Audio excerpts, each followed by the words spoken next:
Everybody? Okay. Hello, everyone. I call the meeting of the Select Board to order on February 28th at 7:06 p.m. A motion to open the meeting? So moved. Second. All in favor? Aye. And I vote aye as well. For roll call, Mr. Gito? Here. Mr. McCrisky? Here. Mr. Carrara and Mr. Cavey are absent tonight, but I am here. I ask for you to stand if you're able to salute our flag. I pledge allegiance to the flag of the United States of America and to the republic for which it stands, one nation, under God, indivisible, with liberty and justice for all. Thank you.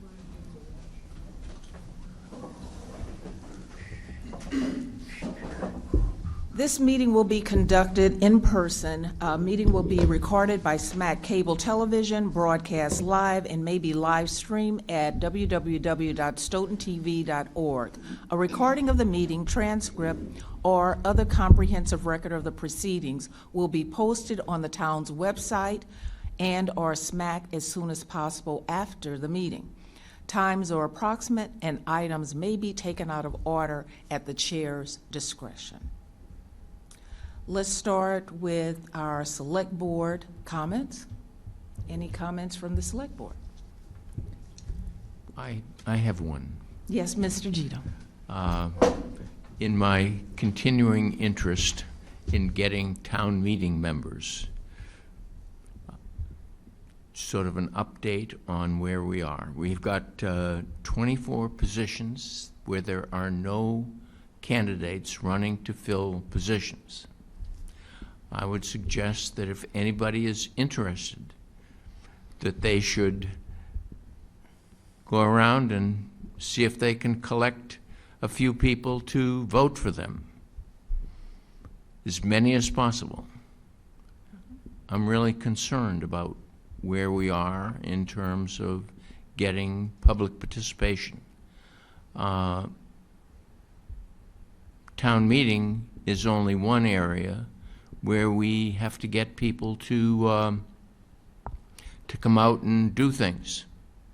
There are planning board positions that become opened and all the other boards in town, and that will commence, I think, probably in June, if I'm not mistaken. And I think we have to think about what form of government we want to have. Thank you, Mr. Thank you. Gito. Any other comments? With that being none, going right to town manager comments. Thank Mr. you, Madam Calder. Chair. Thank you very much. I just want to give residents and the board an update on the project at Town Hall, the damage resulting from the major flood we had last month. The third floor offices will be complete by Friday, and people will go back into their offices, and more than 50% of the staff at Town Hall has been reassigned to other places in the building.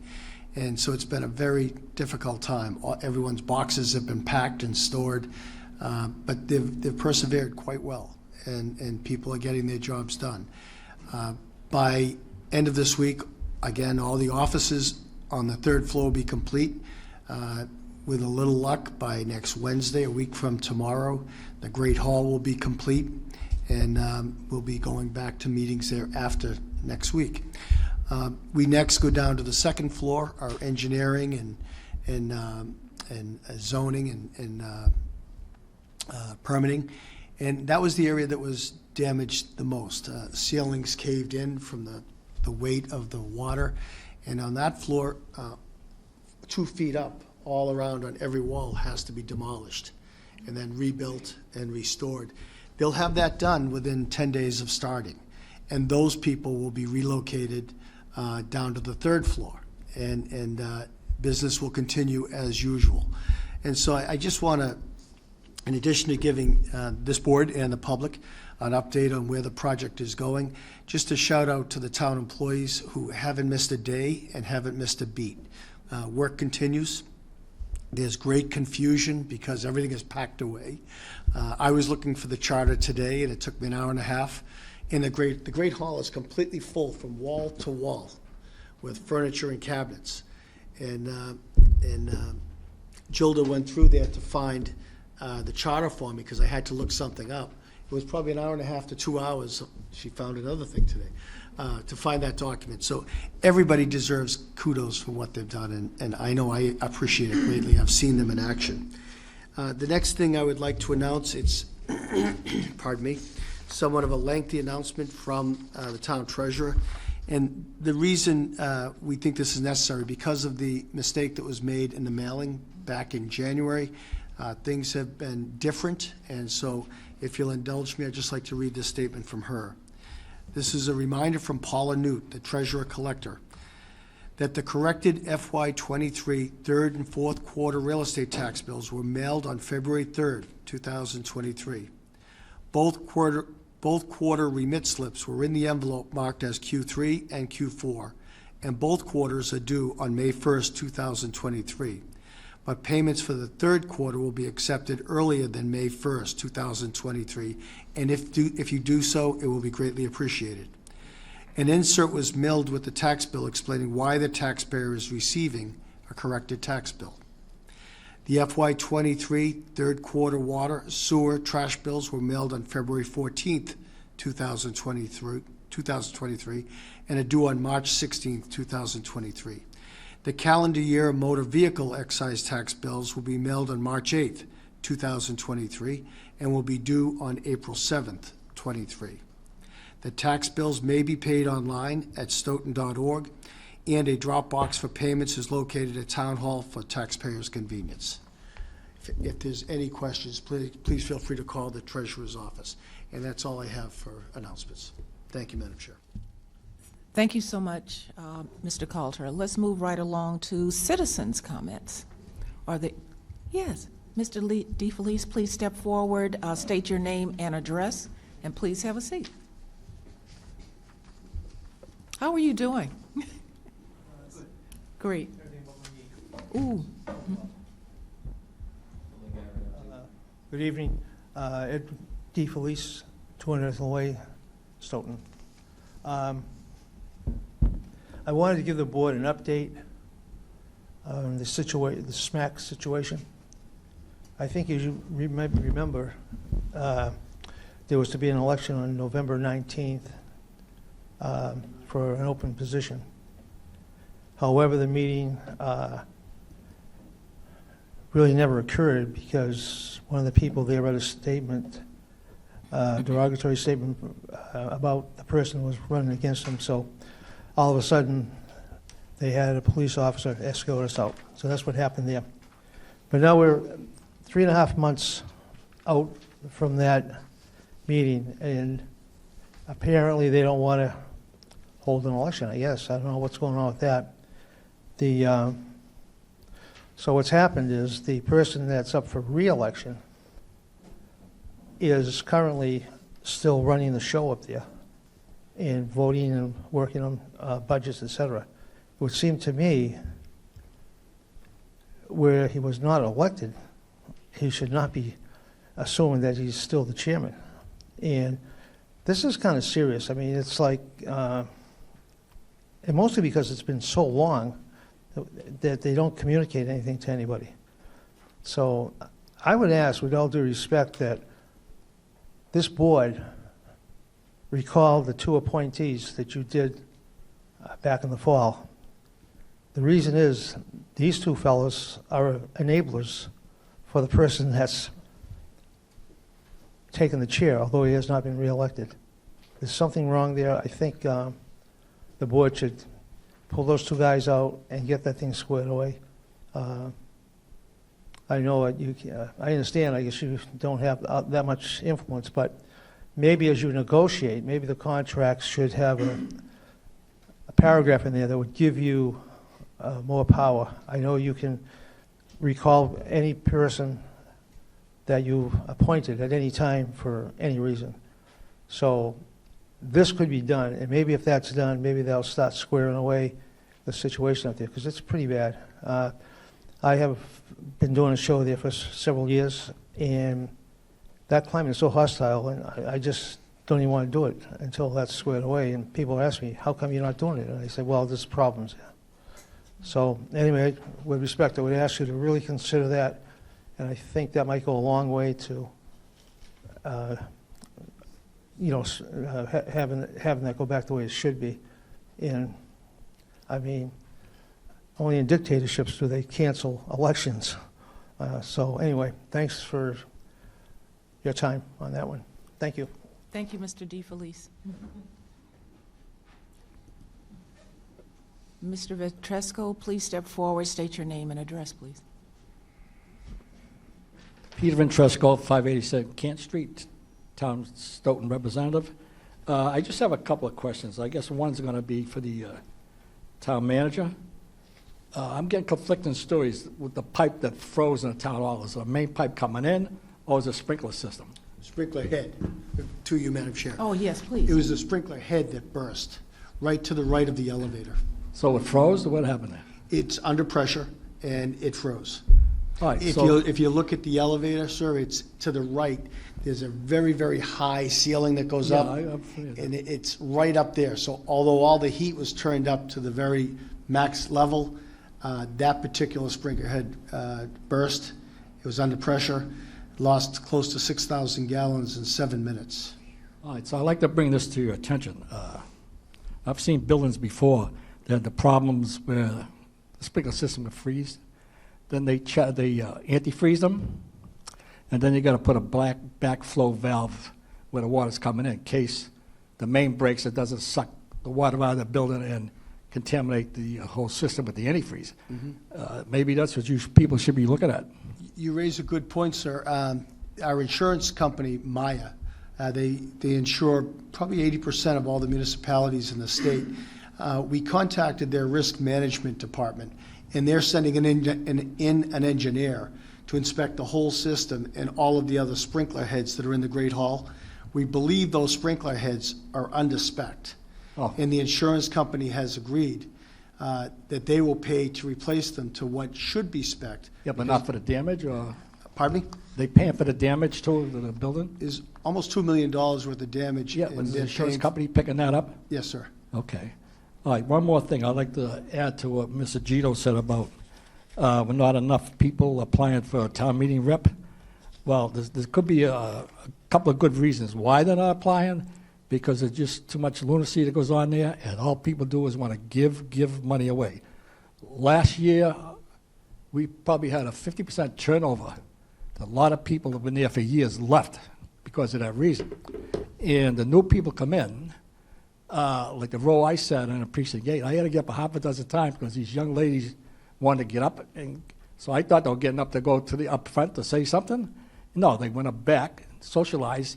So, I mean, it's people all over the place, so it's just ludicrous. And the other bad thing about town meeting, the way it's set up, we have too many people, town meeting members, that do not own property. So they don't give a damn how much money is being spent, because it's the homeowners that are paying for it. Thank you for your time.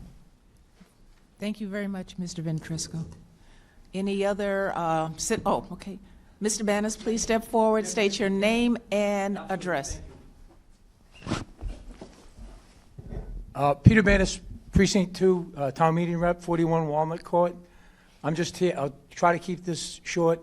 First of all, I concur with what Mr. Gito has mentioned about the town meeting representatives. I encourage people, talk to your neighbors. I forget how many signatures you need, but it's not a ton of signatures. The commitment is town meetings, probably you might have 5 or 6 meetings, and it's a commitment. If you want to be involved, I encourage you to do that, instead of them looking at changing the representative town meeting government has been around forever, and it's the right way, in our opinion, to do it. Some people disagree, okay? Number one. Number two, I want to tip my hat to Town Manager Coulter, who walked into this. I can't just, it's an incredible situation he walked into between all the things that have gone on. And I appreciate what he's done as far as me just looking for a discussion about the whole fire station thing. I want to tell people to make sure that you're aware there's a meeting on March 20th, and it's going to be I guess we call it a public discussion. I was telling people it's like a forum or something, and just to talk about it. That's all we wanted to do. I did deliver a letter today, and I don't expect anyone to talk about it today, but it's some of the former information I presented for the last year. And it's issues that we need to talk about on the 20th of March. I encourage people to show up. If it's going to be at the Great Hall, that's great, because I think we're going to get a good turnout. Yes, and I'm referring back to the original book of December 6th that had a lot of information, and we'll be discussing that. But I just wanted a transparent operation and an explanation, and I tip my hat to Mr. Coulter for allowing that to happen. Thank you very much. That's pretty short for me. Thanks. Thank you. And that meeting is posted on the town's website as well, March 20th. Moving right along to a consent agenda. It's the approval of open session meetings, meeting minutes for January 31st, 2023. Do you want to pull that agenda item for discussion, or can I get a motion to approve? We'll make a motion to approve. Can I? All in favor? Aye. Aye. And I vote aye as well. Next item is item number 6, Norfolk County Retirement System, additional 2% retiree COLA, cost of living adjustment. Mr. Coulter, I'm sorry. I'm not that handsome. Madam Chair, members of the board, you have in your packet a letter dated January 27, 2023, regarding an additional 2% retiree cost of living adjustment. It's a letter from the Norfolk County Retirement System. They're asking for a vote from every town within Norfolk County. It will require a 2/3 vote to approve an increase from 3% to a 5% increase, excuse me, cost of living adjustment for retirees, and it's already been granted for the state and teachers retirement system. It's not a permanent change in the COLA percentage. It is only for the fiscal year 2023. And so with the vote of this board, I would notify the Norfolk County Retirement System of your yay or nay vote. If you vote yes, and 2/3 of the other communities within Norfolk County vote yes, then our retirees will receive an additional 2% COLA adjustment in their retirement pension. I'm open to a motion and second, and then if you wanted to discuss, we could do that. Make a motion to approve the 2% COLA for the Norfolk County Retirement Board. Second. Point of order, Madam Chair. I know Mr. McCristy knows this. We discussed it this afternoon. It'll be a 5% retroactive. 3% had already been granted. What they're asking for is that this board vote on either yay or no, yay or nay, and an additional 2%, which will make it 5%. Thank you, Joe. I have a question. What is it going to cost the town? Say that again. I'm not opposed to it, but I would like to know what it's going to cost. It's the Norfolk County Retirement Program. We No, pay. I know, but we have to pay money into that, and how much money does that mean for the retirees? To the best of my knowledge, Lou, the retirees have paid into this. This is on the Norfolk County. It's not an increase in our 2023 budget, to the best of my knowledge. I'll confirm that and get back to you tomorrow morning, but I know how the retirement program in Plymouth County works. This would not cost our town anything. This is a decision of the Norfolk County Retirement Board. Well, check that out. I will call you. Well, I'm going to see you on Thank you. Thursday. That'll be fine. Motion was made and was second? It was. Uh-huh. All in favor? Aye. Aye. And I vote aye as well. And just as a point of order, Madam Chair, they're not looking for our response until June. If I find out different in response to Lou's question, then we will not notify Norfolk until I bring it back before this board. In this letter, they do mention COLA granted based on a base of $18,000. That's correct. And 2% of the retiree with an annual retirement allowance of $18,000 will receive $360, So, the year. yeah, for the year. So thank you very much. That has passed. Moving right along to item number 7, election to engage in process to change health insurance benefits under Mass General Law, Chapter 32B, Section 21 through 23. Mr. Coulter. Thank you, Madam Chair, through you to the I'm sorry, board. what was that? Chair, if I may, before the town manager begins, I just wanted to add a couple of personal notes. In reference to what topic? In reference to this issue here. Oh, okay. When we met with the consultant, and we had a room full of people that were very, very concerned with the cost. We were looking at a potential of a 30% increase. And there was such a focus on the time frame that was needed, that we not drag this out too long, because then, we would have even bigger problems. Although it was unpopular, I think, by some, and maybe by the town manager, when I asked and I made a motion that we delay 1 week and ask the town manager to engage with the union officials and our employees, to just let them be heard and see if the group discussion before we took care of it in our authority as the select board was needed.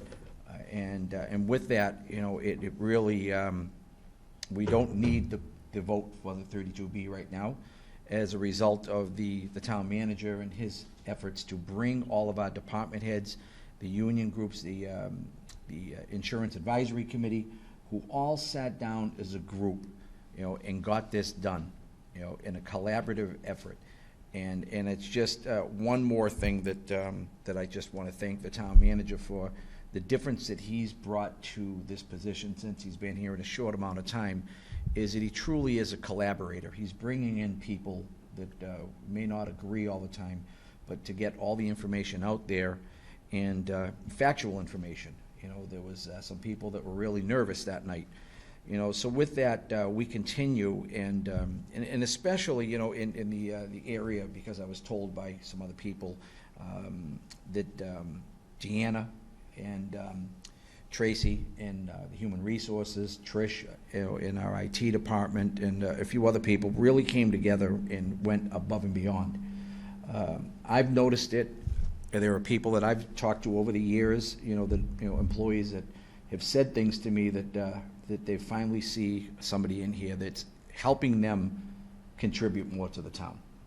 And this program right here, this effort, where you took a room full of people that really were scared.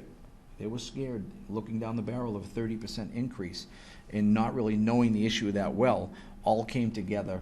And, the vote that we really didn't want to have to take doesn't have to.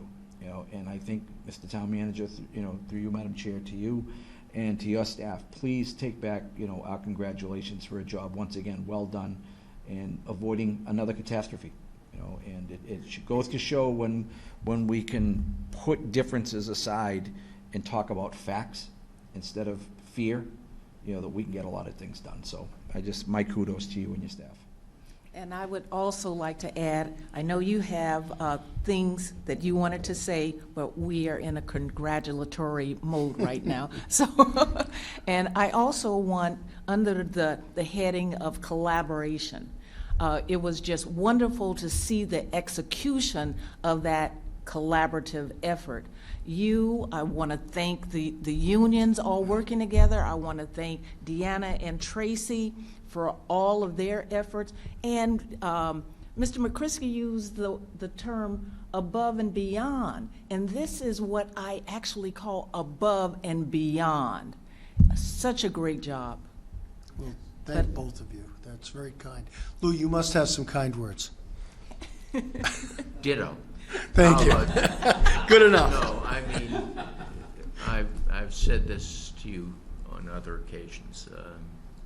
You're doing a great job, and I think that allowing people to have time to really look right in the mouth of a tiger and know that something had to happen. When people get serious, they can do an awful lot.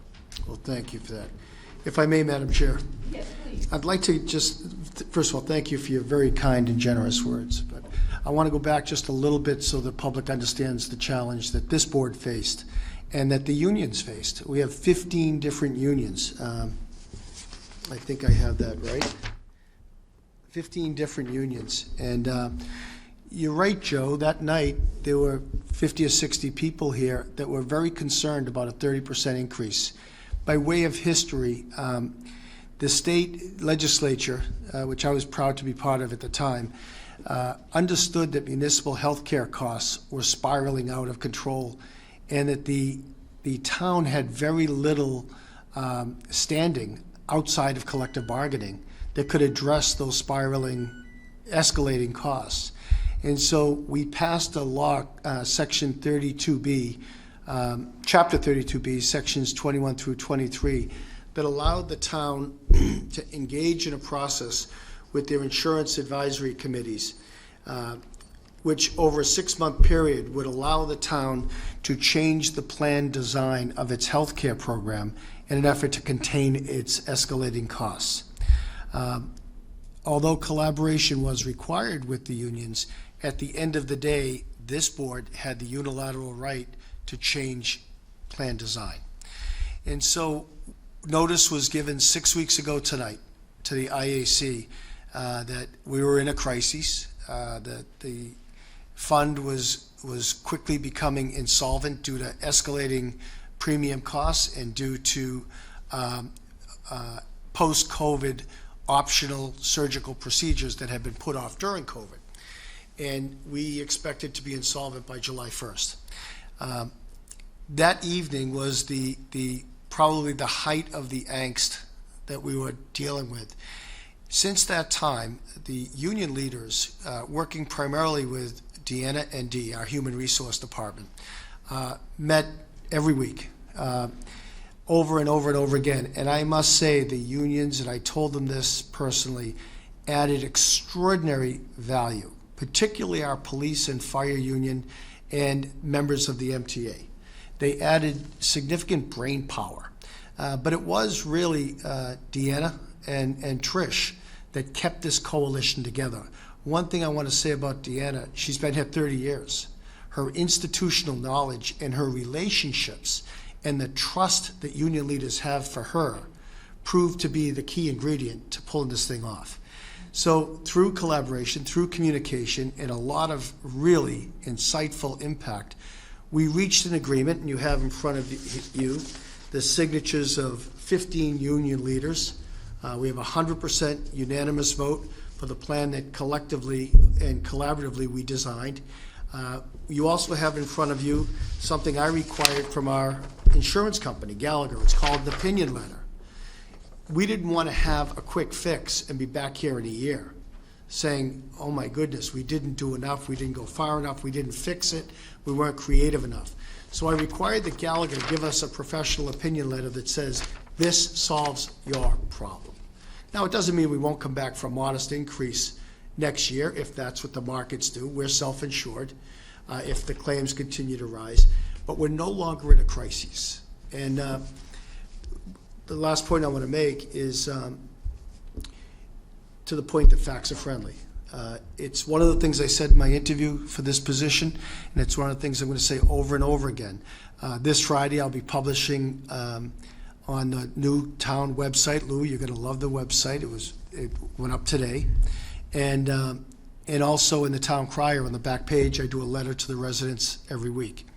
Not only are we having a public information session for the fire department, we're having a public information session on a half a dozen different issues, and I'll give you those dates in that letter this Friday.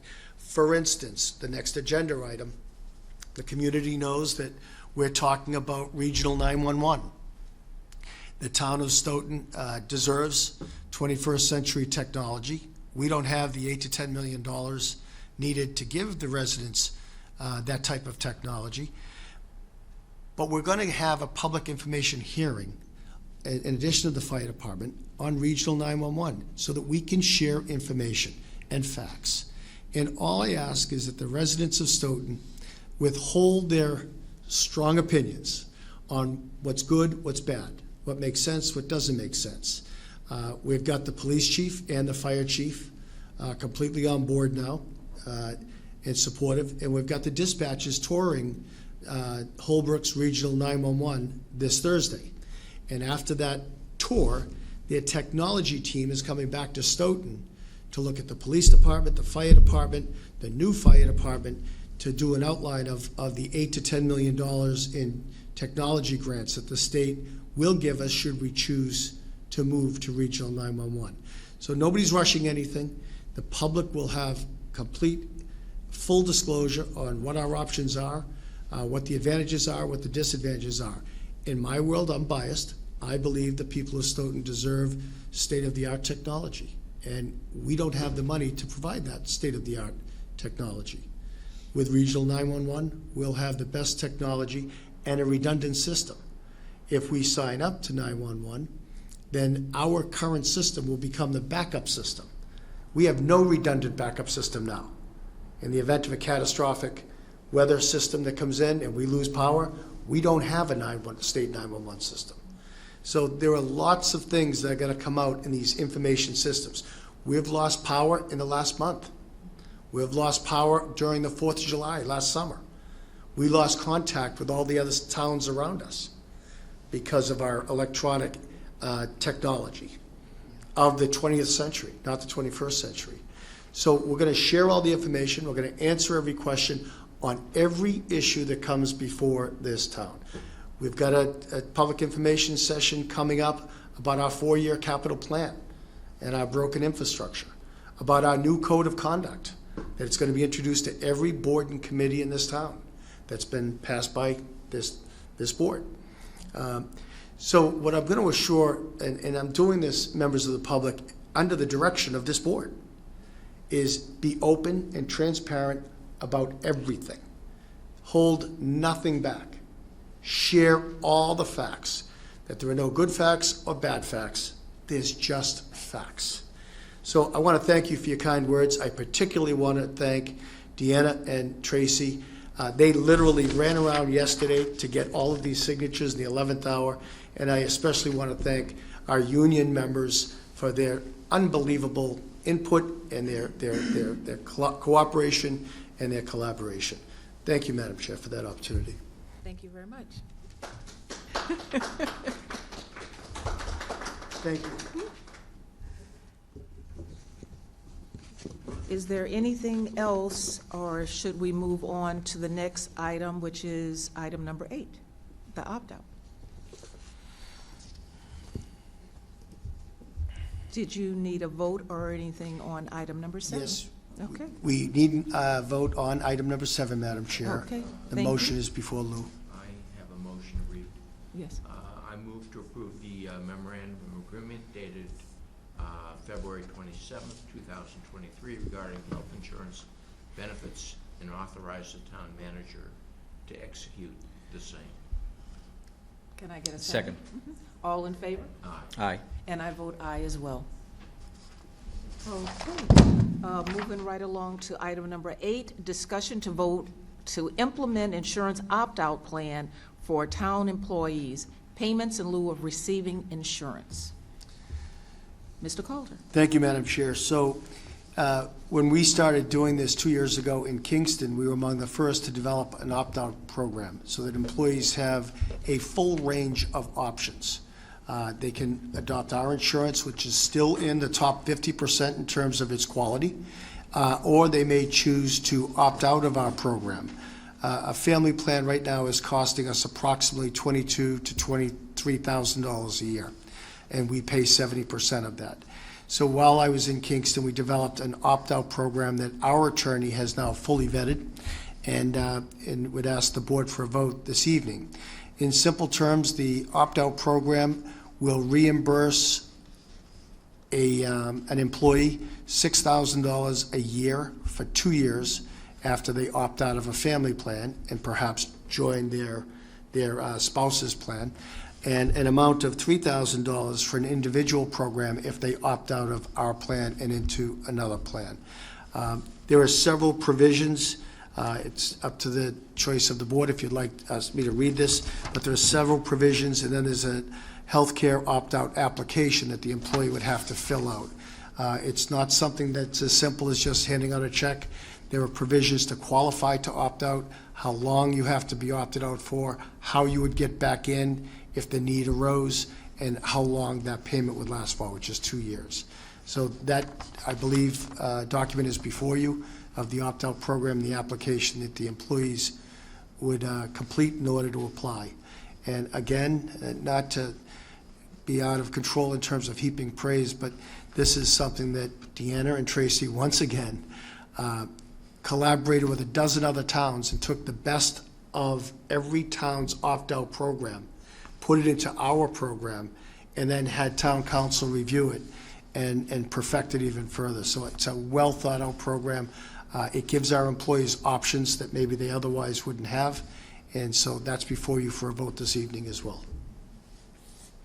And just to, I guess, reiterate what you said earlier, this is a choice Yes. by the employee, but in order to have this available to them, the select board has to vote it in. That's correct. Thank you for clarifying that. You're quite welcome. We have a motion to adopt the opt-out plan. I believe you have language for the I do. motion? Mhm. I move to approve the health insurance opt-out plan as presented by the town manager. Second. All in favor? Aye. Aye. And I vote aye as well. Thank you. We will circulate that plan to all employees tomorrow, now that you have voted it. Thank you. Thank you very much. Moving right along to item number 9, discussion regional 911 letter of attestation from the fire department. Mr. Calder. Thank you, Madam Chair. I spoke to this issue a minute or two ago, but let me just elaborate a bit. In order for Regional 911 to engage in meaningful discussions where we could put numbers to investments and the like, so that we can bring our union dispatchers there and get information so that they can make informed decision. We need a formal, don't require, but I would like to get a formal vote of this board to authorize me to engage in those discussions. We would not sign any agreement without coming back to this board with a detailed proposal. So nothing will be decided other than your decision to allow me to enter into detailed discussions with them. And that's called a letter of attestation. I've been having attestation. Mm-hmm. Thank you. So this is an information session, is not a decision-making Yes, ma'am. meeting. Madam You Chair? want to make that motion? I make that motion that we support the letter as requested by the town manager and fully support him in his effort to seek the best service that he can for E911 services in the town of Stoughton. Second. All in favor? Aye. Aye. And I vote aye as well. Thank you so much.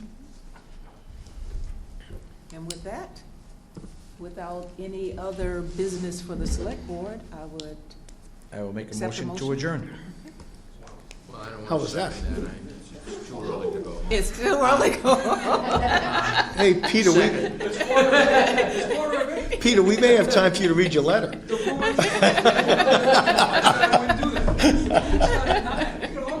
Quick, let's vote. Let's vote. Lou, can you second that motion, please?